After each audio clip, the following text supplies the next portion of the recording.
আপনারা যারা আমাদের এই গল্পগুলো শুনতে ভালোবাসেন তাদের জন্য আজকের গল্প আশাপূর্ণা দেবীর লেখা অভিনেত্রী। দালানের মাঝখানে গালচের আসন পেতে গোটা আষ্টেক বাটি ভর্তি নানা রকমের খাবার আর একখানা বড় থালা সাজিয়ে আহারের আয়োজন করা হয়েছে। এটা জামাইয়ের নয়, বেয়াইয়ের। নূতন বৌমার বাপ এসেছে বিদেশ থেকে। বাড়ির গৃহিণী নাকি নিতান্তই লজ্জাশীলা, তাই অতিথি অভ্যর্থনার ভার পড়েছে স্বয়ং বৌমার ওপর। নূতন বৌমা ছেলে মানুষ হলেও অযোগ্য নয়। তিনজনের আহার্য বস্তু একজনের জঠর গুহায় চালান করে দেবার চেষ্টার সে অধ্যাবসার প্রয়োজন সেটা তার আছে। সে জানে শ্বশুরবাড়িতে বাপ ভাই কুটুম, কাজেই বাপের অতিভোজনের জন্য পীড়াপিড়ি না করবে কেন অনুপমা? বাপ হেসে বলে, খুব যে গিন্নি হয়েছিস মা, তুই জানিস না বুঝি আমি কি কখনো এত খাই? বাপ যে এত খায় না সেটা অনুপমা জানে, কিন্তু উপায় নেই। তাছাড়া শাশুড়ি সামনাসামনি না এলেও আনাচে কানাচে দাঁড়িয়ে সব দেখছেন, সেটা নূতন বউ জানে। পরে বউয়ের ত্রুটি ধরবেন, তাই অনুপমা সহোৎসাহে বলল, আচ্ছা মাছ টাছ না খেতে পারো থাক, পায়েস মিষ্টি এগুলো তো খাও। এই সন্দেশটা ওদের দেশ থেকে আনানো, ফেললে চলবে না কিন্তু বাবা। বাপ হাসতে হাসতে বলে, না চলে তো তুই খা বসে বসে। বলতে বলতেই সে হেসে উঠে পড়েন। সাল তারিখের হিসেবে ঘটনাটা 2 যুগ আগের। অপচয়ের ভয়ে অপ্রচুর আয়োজনটা ছিল তখনকার দিনে বিশেষ নিন্দনীয়। একজনকে খেতে বসিয়ে কেবলমাত্র একজনের উপযুক্ত দেওয়া সেটা নাকি বেমানান। ফেলা ছাড়া না হলে আবার আদর জানানো হয় নাকি? আহার্য বস্তুর ওপর মমত্ববোধটা তো মানসিক দৈন্যতা। অতি বড় কল্পনা বিলাসীও তখন রেশনের বাজারের দুঃস্বপ্ন দেখেনি। অতএব কাক না বেড়াল সম্বন্ধে কিছুমাত্র উদ্বিগ্ন না হয়েই অনুপমাও বাবার সঙ্গে সঙ্গে উঠে যায় এবং পাশাপাশি চলতে চলতে প্রায় অস্ফুট স্বরে বলে, আমাকে নিয়ে যাবে বাবা? আমাকে নিয়ে যাওয়ার কথা বলবে বাবা? এতক্ষণ এই কথাটা বলতে পারেনি, কারণ সে জানে খাবার সময় অনেকেরই দৃষ্টি আছে সেদিকে। বাপ মেয়ের সঙ্গে স্বর মিলিয়ে বলল, বলবো, বলতেই তো এসেছি। এবারে একলা ফিরলে তোমার মাতা ঠাকুরানী আমাকে আস্ত রাখবেন না। ভাবছি তো কাল ভোরের গাড়িতেই বেরোবো। আশায় আশঙ্কায় উদ্বেগে উৎকণ্ঠায় কণ্টকিত কিশোরী হৃদয় এক মুহূর্ত অপেক্ষা করতে রাজি হয় না। বলে, কাল সকাল? সে তো অনেক দূরে বাবা। কিন্তু বউ বলে কথা, আবার 2 যুগ আগের বউ। বাপের বাড়ি যাওয়ার ইচ্ছা প্রকাশটাও তার কাছে অপরাধ। তাই পাকা গিন্নির মতো ফিসফিস করে বাপকে বলে, বেশ গুছিয়ে বলো বাবা, জানোই তো আমার শ্বশুর একটু রাগী মানুষ। কথা শুনে বাপ হেসে ওঠে, বলে, একটু রাগী? তার চ্যাটাং চ্যাটাং কথা শুনলে আমি তো মাথা ঠিক রাখতেই পারি না। যাকগে, এবারে যেমন করেই হোক বলে কয়ে তোকে নিয়ে যাব। কথা বলতে বলতেই ইশারায় অনুপমা বাবাকে চুপ করতে বলে। কোথায় যেন পায়ের শব্দ হলো। বাপের কাছে নিয়ে যাবার আবেদন করছে, এ অপরাধ ধরা পড়লে আর রক্ষে নেই। শাশুড়ি লজ্জাশীলা হতে পারে, তা বলে এত দূর সহ্যশীলা যে হতে পারে না সেটা সে জানে। ঘণ্টাখানিক পরে সেই দালানেই শতরঞ্চির ওপর আসন বিছিয়ে গোটা 4-5 বাটি দিয়ে ঘেরা থালায় আহার করতে বসেন বাড়ির কর্তা। সামনে পাখা হাতে অনুপমা। ইনি কুটুম্ব না হলেও অনুরোধ উপযোগের মাত্রাটা প্রায় কুটুম্বের মতনই। সেটাও রীতি। ছেলের বউ যত্নআত্তি করবে, এটাই তো সাধারণ কথা। তা সে স্বাদ মেটাতে জানে অনুপমা। কর্তা খেতে খেতে মাথা তুলে বলল, ও ভালো কথা, তোমাকে তো বলাই হয়নি বৌমা, তোমার বাবা তোমাকে নিয়ে যেতে চাইছেন। কথাটা শুনে খানিকটা অভিনয়ের ভঙ্গিতে অনুপমা বলে, বাবার কথা বাদ দিন, বলেই সে পাখাটা জোরে জোরে চালাতে থাকে। হৃৎস্পন্দনের দ্রুত ছন্দটা পাছে ধরা পড়ে যায় এই ভয়ে। শ্বশুরমশাই শ্লেষের ভঙ্গিতে বলে, বাদ দিলে আর চলছে কই গো, তিনি তো নাছোড়বান্দা, মেয়ে নিয়ে না গেলে তার মা নাকি তাকে বাড়িতে ঢুকতেই দেবেন না শুনলাম। দইয়ের উপর চিনি দিতে দিতে অনুপমা বলে, এই হয়েছে জ্বালা, মার যে কি বাতিক, মেয়েকে দেখতে ইচ্ছে করেছে মানেই কান্না জুড়ে দিয়েছেন। আচ্ছা এটা কি বলুন তো, বাবার কি কম মুশকিল? সেবারে অমন পুজোর সময় দিদির আসবার কথা ছিল, আসা হলো না বুঝি কোনো কারণে, ব্যাস মায়ের 7 দিন নাওয়া খাওয়া বন্ধ।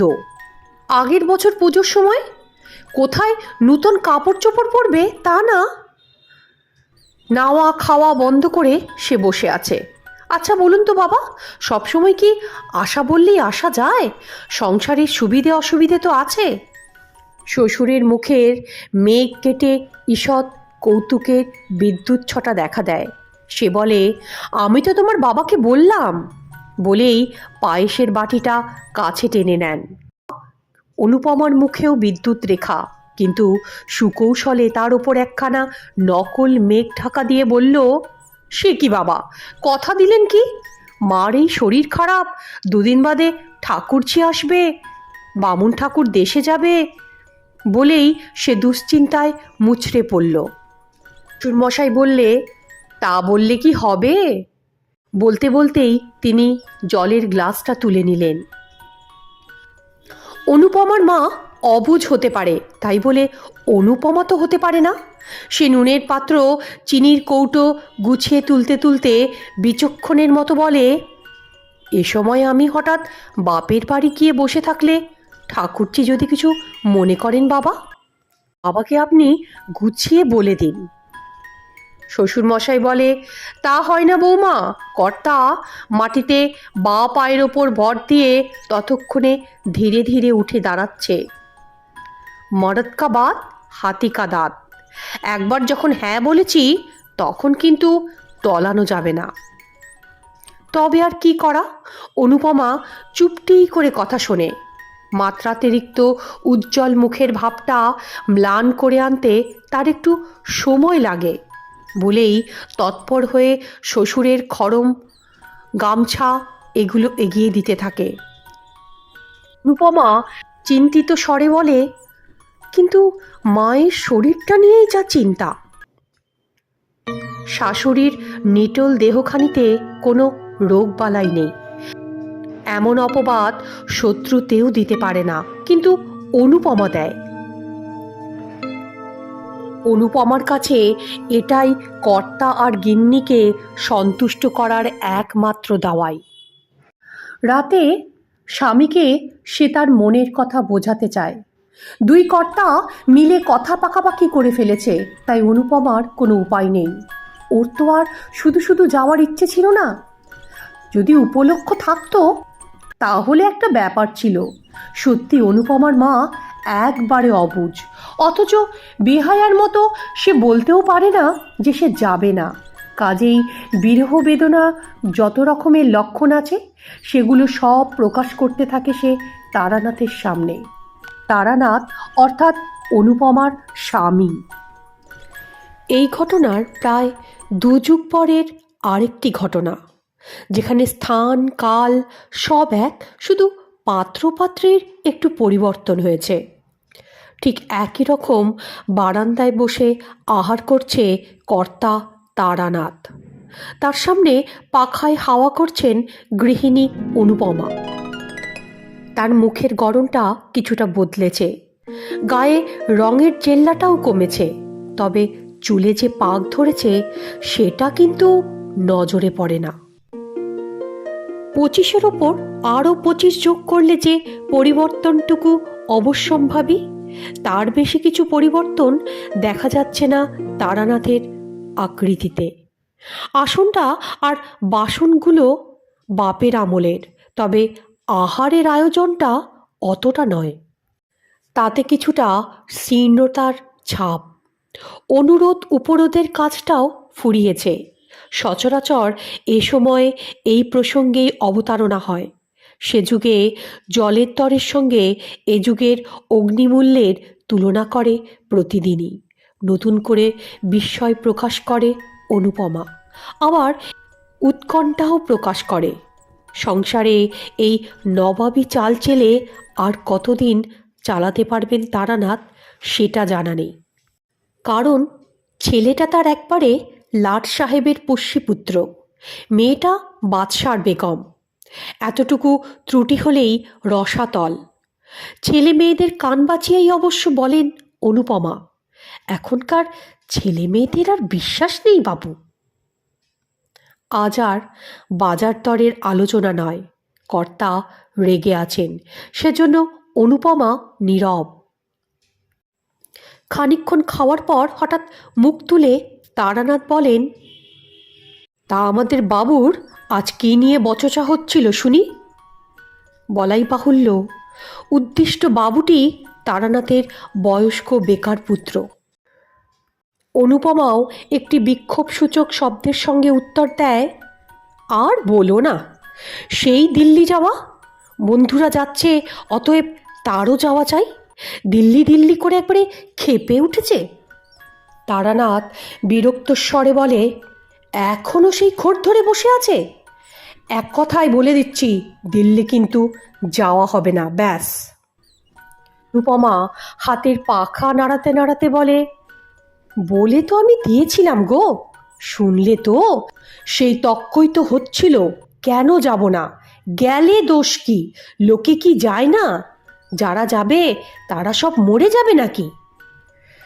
এইসব পাকা পাকা কথা আর ভালো লাগে না গো। শোনো ছেলের আস্পর্ধা, তারানাথের অনিচ্ছাটাই তো যথেষ্ট কারণ, তাছাড়াও আবার কারণ দেখাতে হবে ছেলেকে। ক্রুদ্ধ তারানাথ বলে, আমি ওর তাবেদার নই যে ওকে কারণ দেখাবো। একপাল চ্যাংড়া ছোড়ার সঙ্গে হই হই করতে করতে আমি যেতে দেব না। টাকা রোজগারের বেলায় তো আমি বেটা, তবু যদি এক পয়সা আনবার মুরত থাকতো, চুল ছাটার পয়সাটি পর্যন্ত হাত পেতে নেয়। ওই হাবাতে বুড়োর কাছে তবু তেজ দেখো, কথাই কওয়া যায় না, আমি যেন একটা কীটস্য কীট। অনুপমার কণ্ঠে এক অনুরূপ সুর। সে বলে, শুধু তুমি কেন, জগৎকেই যেন কেয়ার করে না ওরা। দরকারের সময় হাত পাতার কথা বলছো, তাহলে তো বুঝতাম। মুখ ফুটে চাইলে মানের কানা খসে যাবে না, সেই সেধে সেধে দিতে হবে, নিয়ে যেন আমার মাথা কিনবে। তারানাথ বিরক্ত হয়ে বলে, তুমি যতই যা বলো অনুপমা, তোমার আশকারাতেই ও এত বার বেড়েছে। অনুপমা অসন্তোষ প্রকাশ করেন, বলেন, আশকারা আবার কি? মেজাজ তো জানো না তোমার ছেলের, এটা ন্যায় অন্যায় কথা বলবার জো আছে নাকি ওর সাথে? তারানাথ হুমকি দিয়ে বলে, আছে কি না সেটা আমি বুঝতাম, কিন্তু তোমার জন্য তো আমি সেটাও করতে পারি না। হঠাৎ 40-ওত্তীর্ণ অনুপমার মুখে একটা রহস্যময় হাসি ফুটে উঠল, যেটা 24 বছরে মানানসই। তবে উত্তরটা বয়সের অনুপাতেই দেন ভদ্রমহিলা। তিনি বলেন, আহা, মরে যাই, আমার ভয় তো মনে হয় তুমি অজ্ঞান হয়ে যাচ্ছ। ভয় করতে হয় তো আজকালকার ছেলেদের করো। খোকাই তো সেদিন বলেছিল ওর কোনো বন্ধুর ভাই নাকি বাপের কাছে বকুনি খেয়ে। কে কে ওখানে? চিৎকার করে ওঠে অনুপমা। তারানাথ অগ্রাহ্যভাবে বলে, কে আবার? দেখো মেদো হয়তো। অনুপমা সন্দিগ্ধভাবে বলে, কি জানি বাবা, মনে তো হলো খোকা উঠে গেল সিঁড়ি দিয়ে। তারানাথ বিরক্ত হয়, বলে, খোকা? তুমি খোকা কাকে বলছো? সে তো সাহেব না সেজে বাইরে বেরোয় না। অনুপমা বলে, সে তুমি বুঝবে না, ওসব এখনকার ফ্যাশন। তারানাথ গম্ভীরভাবে বলে, আহ, কি সুন্দর তুমি ছেলের ফ্যাশন নিয়ে বলছো। বিরক্তি তিক্ত স্বরে কথাগুলো বলে ছোট এক টুকরো পাতিলেবু গিলাসের জলে গুলতে থাকেন তারানাথ। 3 আনা জোড়া লেবু বড় বড় দুখানা খাওয়া যায় না। অনুগামিনী সতী অনুপমা পতিদেবতার এই ধারালো মন্তব্যটা পিঠি পিঠি বেশ ঘোরালো কিছু বলবার আগেই একবার উঠে গিয়ে এদিক ওদিক ঘুরে নিঃসন্দেহ হয়ে তারপরে বলে, শোনো, অন্ধ স্নেহের বশে নিজের ছেলের বিষয়ে ছেড়ে কথা কইবেন এমন মুখ্য মা কিন্তু অনুপমা না। 3টে পাশ করে যে ছেলে নির্বিকার চিত্তে 2 বছর ধরে শুধু আড্ডা দিয়ে আর সিনেমা দেখে বেড়ায়, তার আবার পদার্থ আছে কিছু? কেন, উঠে পড়ে লেগে চেষ্টা করলে কি একটা কিছু জুটতো না? তবু তো বাপের একটু আসান হতো। এরকম দামি দামি ভালো ভালো অনেক কথাই বলল অনুপমা। ছুটির দিন খেয়ে তাড়াতাড়ি উঠবার তাড়াও নেই তারানাথের। ধীরে সুস্থে খেয়ে উঠে পানির ডিবে হাতে বাইরের ঘরে চলে যান তিনি।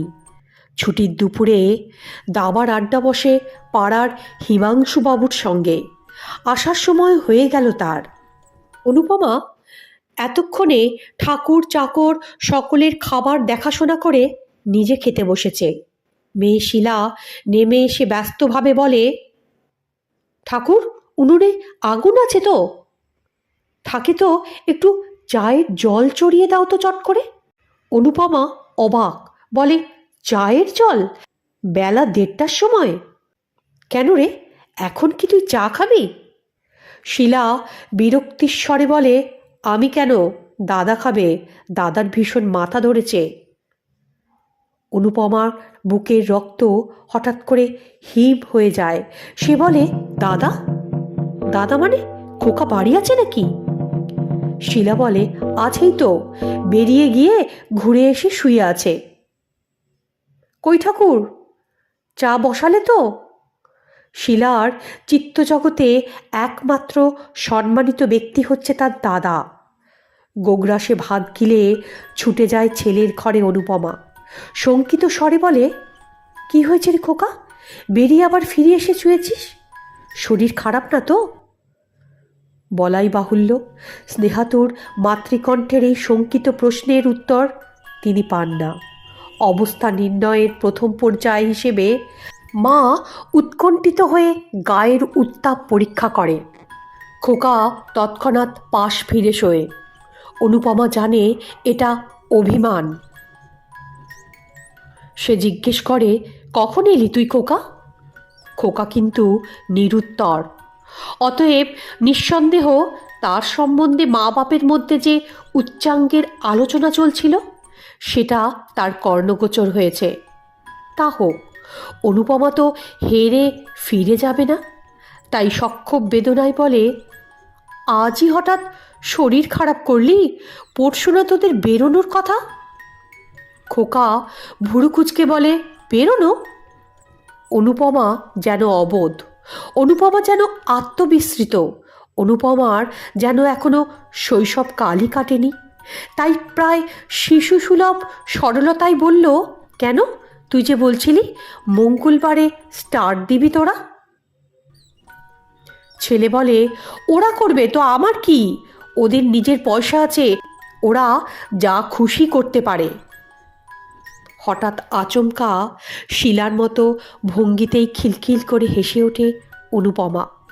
20 বছর আগে দুধ খেতে নাড়ার ছেলেকে যে সুরে কথা বলে কায়দায় আনতেন, প্রায় তেমনি ছেলে ভোলানো সুরে বললেন, ওহ তাই বলো, বাবুর আমার রাগ হয়েছে।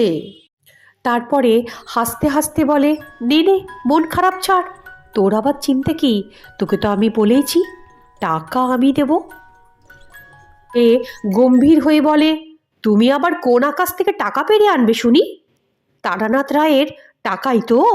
না, তার টাকায় আমি শখ করব না, এখন ঘুমোতে দাও, বেকারের আবার শখ সাধ। অনুপমা যেন তুড়ি মেরে ওড়ান ছেলের কথা, বলেন, হ্যাঁ বড্ড তুই বুড়ো হয়েছিস, রোজগারের বয়স তো পার হয়ে গেল, তাই বেকার বলে একেবারে দেগে দে নিজেকে। ওর কথায় আবার মানুষ রাগ করে? কথার কোনো মাথা আছে? ওর কথা ধর্তব্যের মধ্যে ধরে কে? ওর কথায় চলতে গেলে তো ভালো খাবার খেতে নেই, আত্মীয় বন্ধুর বাড়ি যেতে নেই, শখ আহ্লাদ করতে নেই, সবই আমাদের শিকেই তুলে রাখতে হবে। কা শ্লেষের সঙ্গে বলে, তার কথাই ঠিক, কারণ যতদিন তার অন্ন ধ্বংস করছি ততদিন আমাকে তার কথাই শুনতে হবে। অনুপমা বলে, তুই চিন্তা করিস না, তোর ঠাকুরদা ছিলেন আরও রাগী, কিন্তু আমি তোর বাবাকে বুঝিয়ে শুনিয়ে ভুলিয়ে ভালিয়ে ঠিক রাজি করে নেব, তোর চিন্তা নেই। খোকা কথাগুলো শুনে উঠে বসে। সে উদ্ধতভাবে বলে, কেন করেছো? এটা অন্যায়। কে তোমাকে খোসামত করতে বলেছে মা? বাবাকেও চিরকাল ভয় করে করে আর খোসামত করে করে এই অবস্থা তুমি করেছো। কিন্তু কেন? তোমার কি নিজের কোনো সত্তা নেই, না ভালো মন্দ বিচার করার বুদ্ধি নেই? হঠাৎ সূক্ষ্ম একটা হাসির রেখা ফুটে ওঠে অনুপমার ঠোঁটের কোণে। অনুপমা শুধু একটু সূক্ষ্ম হাসি দেন, তারপর ম্লান কণ্ঠে বলেন, কেন নেই? সে আর তুই কি বুঝবি খোকা? লেখাপড়া শিখে পণ্ডিত হলেই কি সব বোঝা যায়? আমার মনে আর আমার দুঃখ দিস নে বাবা। তোর সব বন্ধুরা দিব্যি বেড়াতে যাবে আর তুই পড়ে থাকবি, এ আমি সইতে পারবো না। উনি না হয় একটু রেগেই আছেন, নিজে কখনো কোথাও যেতে পাইনি কি না, জগতে কখনোই কিছু দেখেনি, চিরকাল বন্দি। তোরা মন খুলে সব করলে ওরই শান্তি। শিলা চা নিয়ে ঘরে ঢোকায়, কথার মোড় ঘুরে যায়। খোকার টাকা হলে মাকে সে নানা দেশ বিদেশ নিয়ে যাবে এইসব আলোচনা করতে থাকে। খোকার যেটা পছন্দ অনুপমার হয়তো নয়।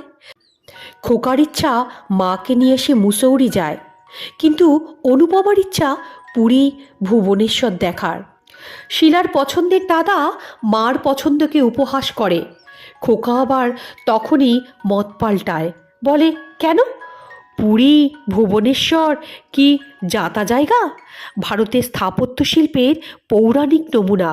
মার পছন্দকে বরং তারিফ করতে হয়। মায়ের পুরী ভুবনেশ্বর আর ছেলের সিমলা নৈনিতাল মুসৌরির মধ্যে একটা প্রায় জমজমাট আলোচনা শুরু হয়ে যায়। বেলা 1:30 গড়িয়ে 4টায় ঠেকে হঠাৎ যেন দরজার কাছে বোমা ফাটে। কে যেন বলে, বলি আজ কি আর চাটা হবে না নাকি? শিহরিত অনুপমা ঘড়ির দিকে তাকায়, 4:40। হঠাৎ সে চিৎকার করে ওঠে, সর্বনাশ! ঠিক 4টে হচ্ছে তারানাথের টি টাইম। টাইম উত্তীর্ণ হলেই তার হার্টের ট্রাবল বাড়ে। হঠাৎ এই প্রশ্নের আঘাতে হার্টে ধাক্কা পেলেও মুখের চেহারা এক রাখে অনুপমা। সহজ আফসোসের সুরে বলে, ও মা, এত বেলা হয়ে গেছে, বুঝতেই পারিনি। দেখো কাণ্ড! শিলা, তুইও তো আচ্ছা মেয়ে, একবারও বলবি না বেহুশ হয়ে ঘুমুচ্ছিস? অনুপমা তর্কে যায় না। সে বলে, ছেলেটার শরীরটা খারাপ বলে তার কাছে এসে বসেছি, কে জানে জড়াজড়ি হবে কি না। যা দিনকাল পড়েছে। রাত্রেবেলা দরজায় খিল দেওয়ার পর টাইকোসোডা ট্যাবলেট দুটো কর্তার হাতে দিয়ে পানের ডিবো নিয়ে বিছানায় বসে অনুপমা।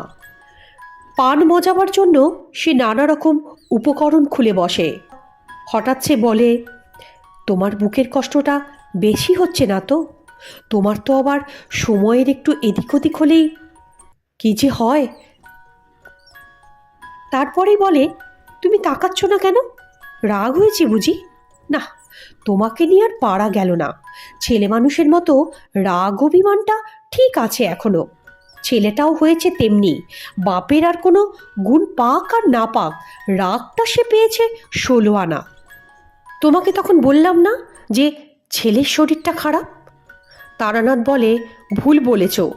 ছেলের শরীর খারাপ না, মন খারাপ, কারণ তার বন্ধুরা যাওয়ার জন্য গোছগাছ করছে, তাই সে মেজাজ খারাপ করে আছে। অনুপমা একটু দম নিয়ে বলে, না, শেষটায় ওই মন কুচড়ে পড়ে থেকে যদি সত্যিই অসুস্থ হয়, তাই আমি তাকে যাবার মত দিয়ে দিয়েছি। দিল্লি গিয়ে কি চারখানা হাত পা গজাবে নাকি? কি জানি, ছেলে দিল্লি থেকে যদি সত্যিকারের চাকরি জোগাড় করে আনতে পারে। হ্যাঁ গো, তোমার ওই সুবোধ বাবুটিও তো দিল্লিতে বদলি হয়েছেন, তাই না? তারানাথ বিদ্রূপের সঙ্গে বলে, তাতে কি, তোমার ছেলে গেলে কি তারা চেয়ারে গিয়ে দেবে? কথাটা শুনে হেসে ওঠে অনুপমা। হাসিটা সেই 10-20 বছর আগেকার টাইপের। হেসে বালিশের ওপর এলিয়ে পড়ে। তারপরে বলে, তোমার না সবেতেই ঠাট্টা। সরদিকিনি, একটু শুই ভালো করে। এই যা, মশারিটা তো টাঙাবো ভাবলাম। আচ্ছা বসো বসো, আমি টাঙিয়ে দিই। কথা বলতে বলতে অনুপমা সদ্য বালিশে মাথা রেখেছে। সেটা দেখে তারানাথ বলে, হয়েছে হয়েছে, খুব হয়েছে, আর উঠতে হবে না। আজ হঠাৎ এত কর্তব্যজ্ঞানের উদয় হলো কেন? অনুপমা বলে, না না, তোমার শরীরটা তো ভালো নেই বলেই সে ব্যস্ত হয়ে ওঠে। ততক্ষণে তারানাথ অবশ্য উঠে দাঁড়িয়েছে। গোপের ফাঁকে মুচকি হেসে সে বলছে, বাবা, সেই তো দেখছি খুব প্রতিভক্তি। ওই 27 বছরের মধ্যে কদিন তুমি মশারি টানিয়েছ শুনি? অম্বলের রোগী তারানাথের সহজে ঘুম আসে না, কিন্তু সুদীর্ঘ দিনের কর্মক্লান্ত আর অভিনয়ে ক্লান্ত অনুপমা ঘুমিয়ে পড়েন মুহূর্তেই। হয়তো অভিনয়টা নিখুঁত উতরেছে বলেই তার এখন মনে শান্তি। সেই শান্তি নিয়েই সে ঘুমোচ্ছে। হ্যাঁ, অভিনয়। তাছাড়া আর কি? সুন্দর নিখুঁত অভিনয়। এত নিখুঁত যে অভিনয় বলে বোঝাই সম্ভব না। বোঝা অসম্ভব কোনটা সত্যি আর কোনটা কৃত্রিম। কিন্তু একমাত্র অনুপমাই কেন? নারী মাত্রই তো অভিনেত্রী। অভিনয় ক্ষমতাই তো তার জীবনের মূলধন। জন্মগত সেই সম্বলটুকু সম্বল করেই তো তার জীবনের সব কাজ কারবার। সে মূলধন যার যত বেশি, তারই তো সংসারের তত বেশি প্রতিষ্ঠা, প্রতিপত্তি, সুনাম আর সুখ্যাতি। নদীর মতো আপন বেগে প্রবাহিত হতে চাইলে চলবে কেন তার? কারণ নদীর একদিক ভরাট করে তুলতে অপর দিক ভাঙন ধরার মতো বোকামি তো তার নেই। দুই কূল সযত্নে রক্ষা করে চলতে পারে সে। রক্ষা করতে পারে সংসার, রক্ষা করতে পারে দাঁড়াবার ঠাঁই। নারীর সব থেকে ভয় অনাদরকে আর অবহেলাকে। নাকি এ তথ্যটাও সবটাই ভুল? কোনোটাই তার অভিনয় নয়? চিরন্তনী নারী প্রকৃতির মধ্যে পাশাপাশি বাস করছে সম্পূর্ণ আলাদা দুটো সত্তা, জননী আর প্রিয়া। নিজের ক্ষেত্রে সে স্বয়ং সম্পূর্ণ। মমতাময়ী নারী তার এই বিভিন্ন দুটি সত্তা বিশাল পক্ষপটের আড়ালে সযত্নে আশ্রয় নিয়ে রেখেছে চিরশিশু অবোধ পুরুষ জাতিকে। ছলনাটা আর ছলনা নয়, করুণা। এই করুণার আওতা ছাড়িয়ে ছলনা লেশহীন উন্মুক্ত পৃথিবীতে বেপরোয়া শিশু ভোলানাথের দলকে যদি মুখোমুখি দাঁড়াতে হতো, কতদিন লাগতো পৃথিবীটা ধ্বংস হতে? শ্রোতা বন্ধুদের উদ্দেশ্যে অনুরোধ, আমার এই গল্পটা যদি আপনাদের ভালো লাগে, চ্যানেলটাকে লাইক, সাবস্ক্রাইব আর শেয়ার করতে ভুলবেন না কিন্তু।